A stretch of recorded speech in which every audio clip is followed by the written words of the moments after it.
네, 안녕하세요. 백천만의 세상 사는 이야기 출근길에 만나요. 21번째. 오늘은 2022년 3월 12일 금요일이죠. 이제 선거도 지났고 앞으로 또 지방선거는 있는데요. 출발하면서 시작해 보겠습니다.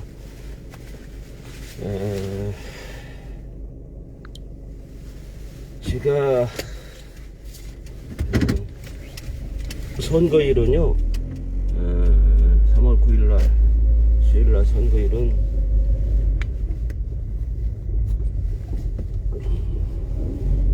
제가 성남에 갔다 왔습니다. 성남에 갔다 오다가 일 때문에 성남에 갔다 오다가 수원에서 대학교 다니는 아들 만나갖고 점심 먹고 왔는데요. 그 우선은 제가 이제 선거는 끝나긴 했지만은요,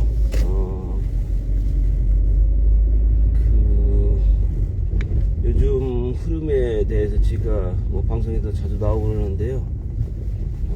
말씀드리겠습니다. 전에 제가 전에 대통령 선거할 때 19대인가요?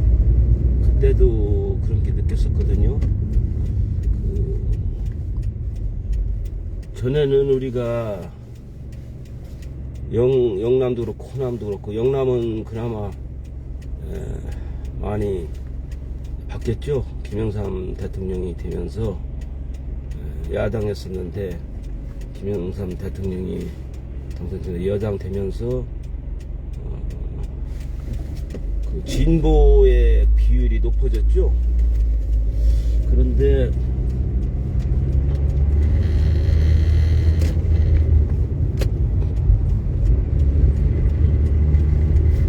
호남은 계속 진보 비율이 많죠. 제가 여기서 진보 야당 정권이 바뀌면서 여당 야당은 계속 변했는데요.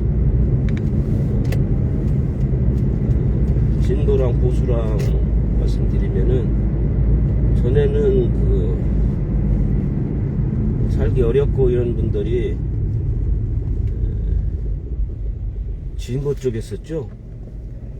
주로 야당, 그리고 부자고 이런 분들이 보수였었는데, 지난번 선거에서도 제가 그걸 느꼈거든요. 가난한 사람이 꼭 진보는 아니구나. 가난한 사람도 보수를 선택하더라고요. 그리고 부자도 꼭 보수를 선택하는 게 아닌 거를 제가 제 주위에서 지난번 선거 19대 대통령 선거 때 느꼈는데요. 그리고 전에는 그 20, 30대가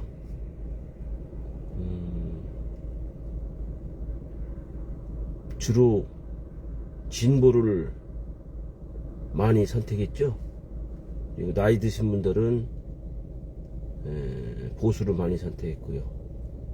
근데 저도 60이 넘었지만은 그동안에 살아온 거 보면은요, 이게 나이 드신 분도 어느 정도 따라갈 수 있는 그런 흐름으로 우리나라가 가야 되는데,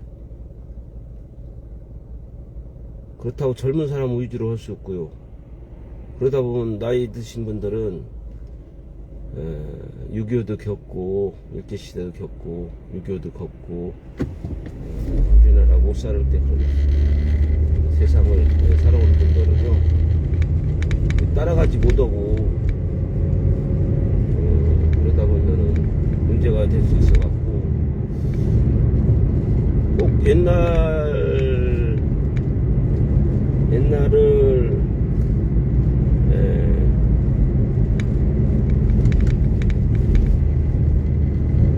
구시대 이렇게 생각하고 이렇게 하는 건 안 되지만은요, 그런 것도 참고해갖고 모든 정책이라든지 이런 게요, 잘 조화롭게 같이 모두가 같이 가는, 국민 모두가 같이 가는 그런 시스템으로 됐으면 좋겠습니다. 그래서 이번에 느낀 거는요, 작년 4.7 지방선거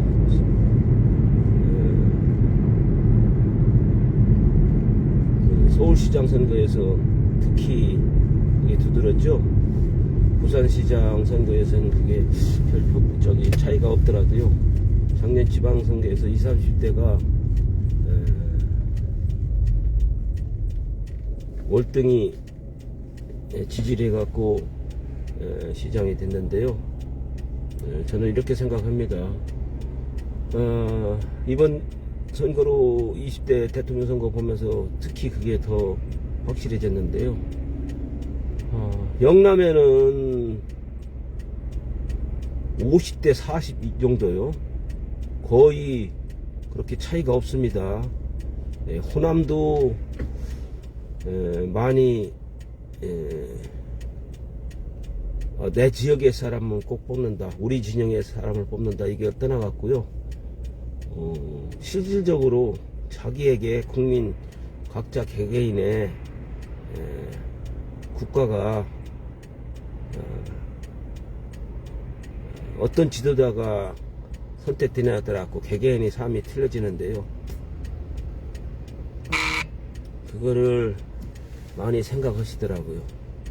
그래서 우리 지역의 사람이라도요, 요즘은 그 지역주의가 많이 지역주의도 많이 줄어들었고요.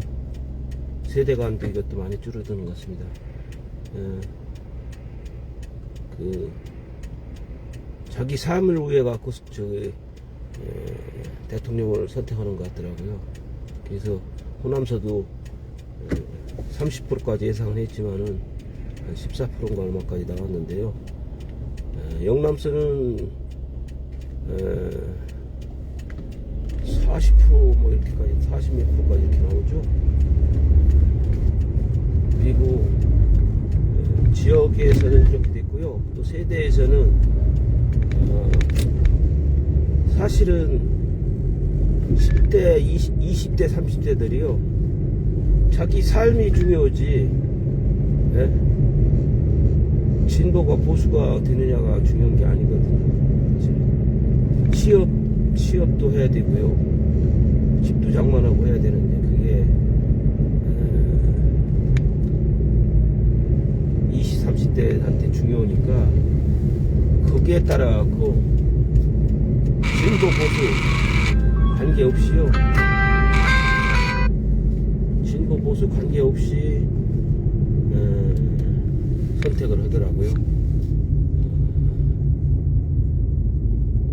그렇지만은 그 4.7 작년 4.7 재보궐선거보다는 그렇게 뚜렷하지는 않았는데요. 그래도요. 그리고 특징이 20, 30대는 20, 30대 남자들은 그래도 지금 이제 바뀌고 있지만은요, 야당 보수를 많이, 여당 그 정권 여당에 대해서 실망하고 많이 찍었죠. 그런데 또 보면은요, 20대 30대 여자 같은 경우는 정부 여당을 많이 찍었거든요. 그거는 제가 보기에는 그 여성가족부 폐지 등 그 여성 정책에 대한 불만으로 그렇게 된 걸로 알고 있습니다. 요거 간단하게 몇 가지 우리나라가 변하는 거를 간단하게 말씀드렸고요. 이제 앞으로는 지역주의 이런 거는 인사도 그렇고요, 모든 게 좀 더 없어졌으면 좋겠습니다. 그리고 이제 제가 말씀드린 대로 보수, 진보, 또 자기의 처한 상황에 따라 갖고도 많이 이게 바뀌었죠. 여기까지 말씀드리고요. 테슬라랑 보험업계랑 분쟁이 된다 했죠.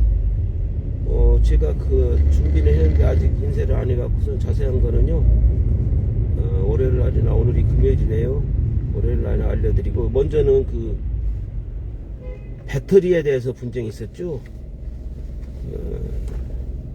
근데 이게 원래 제가 전에도 말씀드렸지만은 차를 폐차시키게 되면은 사고 나갖고 폐차시켜야 된다든지요. 또 이런 경우가 있죠. 차량 가격이 500만원인데 견적 뽑으니까 550이다 하면은 550 들여갖고 보험회사에서 고쳐주지 않습니다. 보험 가입 금액만 줍니다. 그리고 차는 보험회사 겁니다. 그러면 차를 폐차하면은 거기서 또 몇십만원이 나오죠. 차는 보험회사 건데요. 이게 문제가 뭐냐면은요, 그 전기차 배터리는 사실은 보험 처리해갖고 차량 가격을 줬으면은요, 보험회사 가야 되거든요. 그런데 이게 전기차에서 배터리가 차지하는 비중이 제가 보니까 엄청 높더라고요. 차량 가격에. 제가 대충 봤는데 한 2천만원이 되는 것 같더라고요. 그리고 전기 배터리 그 교환을 하게 되면은 그 보험도 특약으로 들으면은 전기차 배터리 교환하는 거 특약을 들으면 나중에 보험으로 교체가 가능한 걸로 제가 봤거든요. 그 비중이 크니까요. 먼저 그 제가 말씀드린 대로 사고차 테슬라 폐 배터리는 누구 것이냐 해갖고 이제 분쟁이 있다고 했는데요.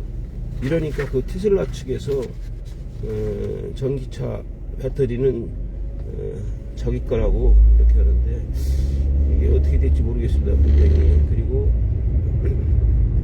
전기차 배터리 그 보험 그 특약으로 보험 드는 거는요, 제가 그 자료가 저장이 되어 있는데 출력해 갖고 다음에 말씀드리겠습니다.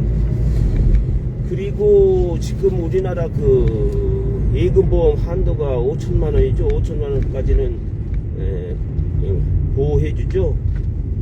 그런데 새로 나온 뉴스 보니까요, 예금보험 한도 1억원 상향 검토가 되고 있다네요. 득일까 실일까 이렇게 됐네요. 금융당국이 예금보험 한도를 5천만원에서 5천만원을 확대하는 방안을 검토 중이지만 아직 금융시장과 학계에선 예금보험 한도 상향에 대한 의견이 분분하다. 경제 규모가 확대됐으므로 예금보험 한도를 올려야 한다는 주장이 있는가 하면 1997년 내환위기 등 금융산업이 불안정할 때 한도가 상향된 점을 고려하면 아직 때가 아니라는 의견도 있답니다. 그래서 저희들이 그 예금 한도가 5천만원이죠. 보험에도 그런 게 있는데요. 한도 내에서 보호를 해주기 때문에 근데 이거를 한도를 1억으로 상향을 할까 이렇게 예정이라고 하네요. 그리고 전에 제가 현대차에서 50억 기증하고 현대차 수리비에 50%를 할인해 준다고 했죠. 다른 회사에도 여러 회사 나오는데요. 그 중에 LG, 포스코가 각 20억, 한화 10억 기부했다고 하네요. 경북 울진과 강원 삼척 등지에서 발생한 대한상불로 보험자를 잃은 이재민을 위해 기업들이 발벗고 나섰다. LG그룹은 7일 이재민을 위해 20억 원의 성금을 기부하고 울진에 있는 LG생활연수원을 임시 거처로 제공한다고 밝혔다. 성금은 사회복지 공동모금회를 통해 전달된다. LG전자는 대피소에 세탁기, 공기청정기 등 가전제품을 지원하고 고장난 가전제품을 무상 수리해주는 이동 서비스 센터를 운영한다. LG생활건강도 비누, 치약, 세제 등 위생용품과 생필품을 지원한다. 포스코 그룹도 성금 20억과 세면도구, 이불, 즉석밥 등 필수품이 담긴 산불 피해 주민 긴급 구호 키트 500개를 울진군에 전달했으며, 이 500개요? 찍은 거 아닌가? 향후 피해 가정의 집수리와 도배 등을 지원할 계획이다. 최정우 포스코 회장은 성금과 생필품 지원이 조금이나마 위안과 도움이 되기를 바란다고 말했다. 기업들서도 많이 참여해갖고 동해안 산불로 어려운 주민들에게 희망과 용기를 갖고 생활을 할 수 있도록 도와줬으면 좋겠습니다. 그리고 다음은 좋은 글을 하나 알려드리겠습니다. 충남 서산 대산 중학교 17회 동창 김종월 님이 올린 좋은 글 중에서 지우고 다시 쓰는 생각, 제목이 지우고 다시 쓰는 생각이네요. 빨리를 썼다가 지우고 천천히를 썼습니다. 빨리 해야 할 일 같았지만 다시 생각하니 천천히 하는 것이 좋겠습니다. 두려움을 썼다가 지우고 평화를 썼습니다. 처음에는 내가 시작하려는 일이 두려웠지만 내가 성실과 친절로 일하면 누구 못지않게 잘할 수 있을 것 같아 마음이 편해졌습니다. 절망을 썼다가 지우고 희망을 썼습니다. 처음에는 더 남은 것이 없는 줄 알았지만 다시 생각하니 아직도 내게는 너무나 많은 것들이 남아있다는 사실에 놀랐습니다.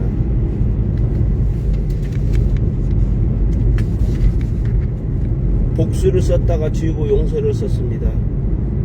복수하기보다는 용서가 더 아름답고 멋진 일이라는 생각에 내 마음이 기뻐졌습니다. 불만을 썼다가 지우고 감사를 썼습니다. 처음에는 많은 것들이 불만이었으나 다시 생각하니 그 안에는 보석보다 아름답고 소중한 것들이 많아서 감사하지 않을 수 없었습니다. 좋은 생각 중에서 충남 서산 대산 중학교 17회 동창 김정월 친구가 카톡에 올린 제목이 지우고 다시 쓰는 생각. 빨리 썼다가 천천히 쓰고요.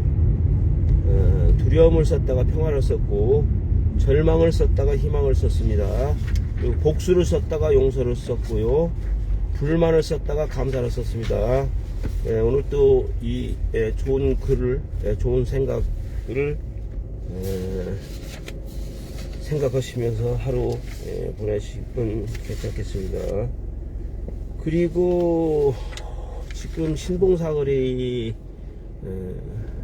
신호 대기 중인데요. 어제는 제가 3월 9일 날 성남 갔다 와갖고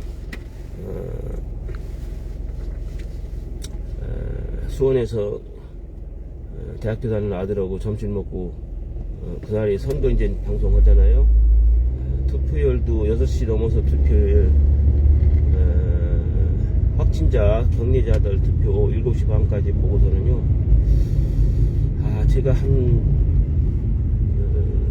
치아 치료 하느라고요, 발치도 하고 임플란트도 하느라고 한 달 정도 금주했습니다. 술을 안 먹었었는데 그날은 술을 한잔 했는데요. 그리고 일찌감치 투표 결과를 안 보고 한 3시쯤 일어나갖고 보면은 다 확정됐을 줄 알았더니 그때도 아직까지 개표 중인데요. 요게 그 0.6% 차이에서요, 제가 90 몇 프로인가요? 90% 넘었을 때, 개표 상황이 90% 넘었을 때 봤는데요. 그게 변하지 않더라고, 이상하게요. 그게 왜 그렇죠? 똑같은, 양쪽에서 똑같은 비율로 투표된 게 개표돼서 그런지요. 0.6%였으면은 어떤 때는 차이가 뭐 올라갔다 내려갔다 이렇게 할 수도 있는데 90% 넘어서는 계속 똑같은 결과로 개표 상황은 93%, 94%, 95% 이렇게 나오는데 그 차이가 똑같더라고요. 그 이상하더라고요. 그럼 결과적으로 양쪽에 똑같은 비율로 하는 것만 남았었다는 얘기인데요. 참 이상하더라고요. 그렇게 해갖고 어느 정도 당선이 된 거를 보고서는 잤는데요. 아침에 출근해야 되는데 오래간만에 음주를 해서 그런지요. 몸이 안 좋아갖고 출근을 아침에 못 오고요. 전시때지 일어나갖고 이발 좀 하고요. 저도 새로운 마음으로 또 시작하는 걸로 이발 좀 하고 진천에 갔다 오서는 마무리했는데요. 전에 제가 교통 벽교 그런 거에 대해서 알려드렸죠.